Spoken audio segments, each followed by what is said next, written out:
नमस्कार। आज हम गोता लगाने वाले हैं तत्वों की दुनिया में और समझने वाले हैं उस एक बुनियादी फर्क को जो हमारे चारों तरफ की हर चीज को बनाता है। जी हाँ, हम बात कर रहे हैं धातुओं और अधातुओं के बीच के अंतर की। तो हमारा सफर कुछ इस तरह से आगे बढ़ेगा। सबसे पहले हम देखेंगे उन सुरागों को जो हमें अपनी आंखों से दिखाई देते हैं, बिल्कुल सतह पर। फिर हम उन जगहों पर जाएंगे जहां ये नियम टूट जाते हैं और यहीं से कहानी में एक दिलचस्प मोड़ आएगा। और आखिर में हम उस छुपे हुए कोड को क्रैक करेंगे जो एटॉमिक लेवल पर सब कुछ कंट्रोल करता है। चलिए एक बहुत ही सिंपल से सवाल से शुरुआत करते हैं। कभी सोचा है एक पेपर क्लिप को हम आसानी से मोड़ लेते हैं, पर कोयले का एक टुकड़ा वो तो जरा सा दबाव पड़ते ही बिखर जाता है। ऐसा क्यों? बस इसी रोजमर्रा की पहेली का जवाब छिपा है धातुओं और अधातुओं के उस बुनियादी फर्क में जिसे हम आज समझने वाले हैं। तो हमारी जांच शुरू होती है बिल्कुल सतह से। मतलब हम उन फिजिकल प्रॉपर्टीज को देखेंगे, वो सुराख जिन्हें हम देख सकते हैं, महसूस कर सकते हैं और जो पहली नजर में ही हमें बताते हैं कि कोई चीज धातु है या अधातु। देखिए, पहला और सबसे ऑब्वियस सुराग है चमक, जिसे हम धात्विक चमक या मेटालिक लस्टर कहते हैं। जब धातुएं अपने प्योर फॉर्म में होती है ना, तो उनकी सतह पर एक खास चमक होती है। सोने की दमक या तांबे की चमक के बारे में सोचिए। यही वो पहली चीज है जो हमारा ध्यान खींचती है। अच्छा, अब आते हैं एक और बड़े ही कमाल के गुण पर। मतलब धातुओं को पीट पीट कर पतली चादर बनाया जा सकता है या उन्हें खींचकर तार में भी बदला जा सकता है। इसे हम कहते हैं आघात वर्धिता और तन्यता। और आपको पता है, सिर्फ 1 ग्राम सोने को खींचकर 2 किलोमीटर लंबा तार बनाया जा सकता है। सोचिए जरा, 2 किलोमीटर, है ना कमाल की बात? और हाँ, धातुएं गर्मी और बिजली दोनों की ही शानदार कंडक्टर होती हैं। इसीलिए तो हमारे खाना पकाने के बर्तन धातु के होते हैं, ताकि गर्मी जल्दी से फैल जाए। और हमारे घरों में बिजली दौड़ती है तांबे के तारों में। वैसे चांदी और तांबा इस मामले में बेस्ट हैं। और आखिर में आवाज। जब कोई धातु किसी सख्त चीज से टकराती है तो एक गूंजने वाली आवाज आती है। स्कूल की घंटियां याद हैं? वो इसी गुण की वजह से धातु की बनती हैं। तो ये सारे गुण मिलकर एक साफ तस्वीर बनाते हैं, है ना? लेकिन क्या कहानी इतनी ही सीधी है? तो ऐसा लग रहा है कि हमारे पास कुछ पक्के नियम आ गए हैं, चमकदार, लचीला, सुचालक। पर देखिए, विज्ञान इतना सीधा साधा नहीं होता। अब उन दिलचस्प एक्सेप्शंस को देखते हैं जो इन नियमों को चुनौती देते हैं और कहानी को और भी ज्यादा मजेदार बना देते हैं। हम सब यही सोचते हैं कि धातुएं मतलब कुछ ठोस और सख्त, लेकिन पारा वो तो कमरे के तापमान पर तरल होता है और गैलियम और सीजियम तो इतने नरम हैं कि हाथ की गर्मी से ही पिघल जाते हैं। और तो और सोडियम जैसी धातुएं इतनी मुलायम होती हैं कि उन्हें चाकू से काटा जा सकता है। ये तो हमारे बनाए नियमों के बिल्कुल उलट है। और भाई, अधातुओं के भी अपने सीक्रेट्स हैं। आयोडीन, जो कि एक अधातु है, वो धातुओं की तरह चमकता है। और ग्रेफाइट, वही जो पेंसिल की नोक में होता है, वो तो कार्बन का ही एक रूप है और बिजली का एक बेहतरीन सुचालक भी। तो अब ये तो साफ है कि असली कहानी समझने के लिए हमें सतह से कहीं ज्यादा गहरा उतरना होगा। असली फर्क जानने के लिए हमें उस दुनिया में चलना होगा जो दिखाई नहीं देती, परमाणुओं की दुनिया में। असली राज, वो छिपा हुआ कोड वही है। वही तय करता है कि कोई तत्व धातु की तरह बर्ताव करेगा या अधातु की तरह।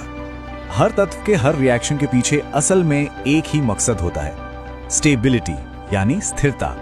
सबके सब नोबल गैसेस की तरह बनना चाहते हैं। ये नोबल गैसेस, समझिए, तत्वों की दुनिया के संत हैं। उनका बाहरी इलेक्ट्रॉन शेल पूरा भरा होता है, इसलिए वो स्थिर हैं और किसी से ज्यादा मतलब नहीं रखते। बस इसी स्थिरता को पाने की चाहत ही हर केमिकल रिएक्शन की जड़ है। इसका सबसे अच्छा उदाहरण है सोडियम, जो एक धातु है, और क्लोरीन, जो एक अधातु है। सोडियम के पास एक एक्स्ट्रा इलेक्ट्रॉन है जिससे वो छुटकारा पाना चाहता है, और क्लोरीन को अपना शेल पूरा करने के लिए ठीक एक ही इलेक्ट्रॉन चाहिए। तो सोडियम अपना वो फालतू इलेक्ट्रॉन क्लोरीन को दे देता है। एक की जरूरत पूरी, दूसरे का बोझ हल्का। और जैसे ही ये लेन देन होता है, सब कुछ बदल जाता है। सोडियम पॉजिटिव आयन बन जाता है, क्लोरीन नेगेटिव आयन, और ऑपोजिट चार्जेस एक दूसरे को खींचते हैं, जिससे वे एक मजबूत बंधन में बंध जाते हैं। और क्या बनता है? सोडियम क्लोराइड, यानी हमारा साधारण नमक। तो आज का सबसे बड़ा सबक यही है, धातुएं इलेक्ट्रॉन देती हैं और अधातुएं इलेक्ट्रॉन लेती हैं। यही है वो छिपा हुआ कोड। इलेक्ट्रॉनों के इस लेन देन से जो कंपाउंड बनते हैं, उन्हें हम आयनिक कंपाउंड कहते हैं। ये बंधन बहुत मजबूत होते हैं, इसीलिए इनके मेल्टिंग और बॉइलिंग पॉइंट्स बहुत ज्यादा होते हैं। ठोस रूप में ये बिजली नहीं चला सकते, पर जब इन्हें पिघलाया जाता है या पानी में घोला जाता है तो इनके आयन्स आजाद हो जाते हैं और तब ये बिजली के अच्छे सुचालक बन जाते हैं। ठीक है, तो अब जब हम परमाणुओं के इस सीक्रेट को समझ चुके हैं, तो चलिए देखते हैं कि इस नॉलेज का इस्तेमाल असल दुनिया में कैसे होता है, खासकर धरती से शुद्ध धातु निकालने की बड़ी चुनौती में। तो सवाल ये उठता है कि इलेक्ट्रॉन देने या लेने की ये आदत हमें जमीन के अंदर अयस्क यानी चट्टानों में मिले हुए कंपाउंड से शुद्ध धातु निकालने में कैसे मदद करती है? इसका जवाब छुपा है रिएक्टिविटी सीरीज में। इसे आप धातुओं की एक पावर रैंकिंग की तरह समझ सकते हैं। जो सबसे ऊपर हैं जैसे पोटेशियम और सोडियम, वो इलेक्ट्रॉन देने के लिए बहुत ज्यादा बेचैन रहते हैं, मतलब वो बहुत ज्यादा रिएक्टिव हैं। और जो सबसे नीचे हैं जैसे सोना और चांदी, वो बड़े शांत स्वभाव के हैं, यानी कम रिएक्टिव। ये रैंकिंग बहुत ही जरूरी है क्योंकि यही तय करती है कि हम किसी धातु को कैसे निकालेंगे। जो सबसे कम रिएक्टिव धातुएं हैं जैसे सोना, वो तो अक्सर प्रकृति में शुद्ध ही मिल जाती हैं। बीच वाले जैसे लोहा और जिंक ऑक्साइड या सल्फाइड के रूप में पाए जाते हैं। और सबसे ज्यादा रिएक्टिव धातुएं, अरे वो तो अपने कंपाउंड से इतनी मजबूती से जुड़ी होती हैं कि उन्हें अलग करने के लिए बहुत ज्यादा एनर्जी जैसे कि इलेक्ट्रोलिसिस की जरूरत पड़ती है। मतलब जो जितना ज्यादा रिएक्टिव, उसे उसके कंपाउंड से अलग करना उतना ही मुश्किल। लेकिन क्या हो अगर हम एक ज्यादा रिएक्टिव धातु की ताकत का इस्तेमाल करके किसी कम रिएक्टिव धातु को उसके बंधन से आजाद करा लें? और इसी सोच से जन्म हुआ थर्माइट रिएक्शन का।